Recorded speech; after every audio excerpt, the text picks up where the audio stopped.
নতুন বিয়ের ফুল ফুটিছে। আশ্বিন ফাগুন মাসে পরান ঘাসে নতুন বিয়ের ফুল ফুটিছে।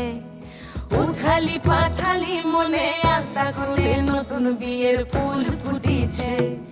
হেই হো পিয়ালি রে, হেই হো দুলালি রে, হেই হো পিয়ালি রে, হেই হো দুলালি রে। আশ্বিন ফাগুন মাসে পরান ঘাসে নতুন বিয়ের ফুল ফুটিছে।